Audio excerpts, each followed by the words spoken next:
Restricted access to beaches and inadequate notice of work taking place on the country's Platinum Coast took center stage as Parish Speaks returned to St. James.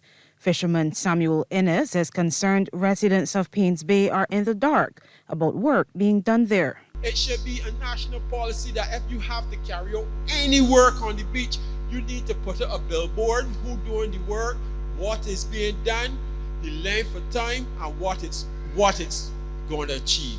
In response, Senior Minister in the Prime Minister's office responsible for planning, Dr. William Duguid, explains the normal planning process involves the erection of billboards and an environmental impact assessment.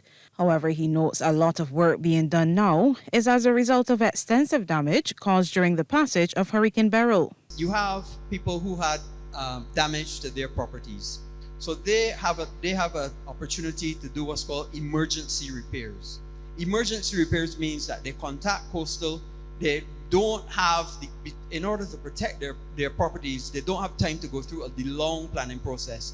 They inform Coastal of what they have to do. There is a whole process set out through the legislation. And once Coastal and their engineers agree, they go through emergency. While agreeing with Dr. Duguid, Member of Parliament for St. James Central, Kerry Simmons, says it's a problem happening far too often on the West Coast.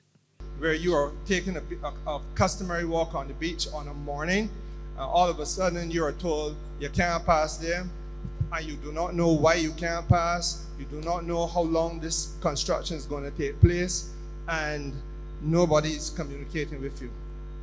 Coastal, who is not represented here this evening to the best of what I can see, came to an agreement with us that they will rectify this, because we even pulled the law, which is what Senior Minister Duguid just spoke to you about.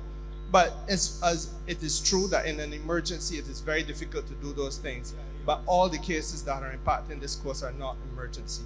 Parliamentary representative for St. James North, Edmund Hinkson, says while it has not been legislated, there's now an agreement MPs and nearby residents must be given written notice about any work to be done by the owners of beachfront properties.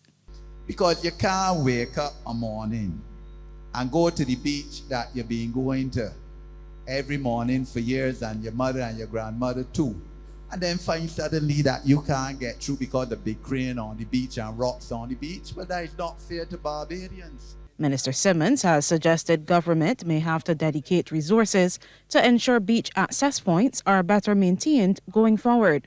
Sharika Griffith, CBC News.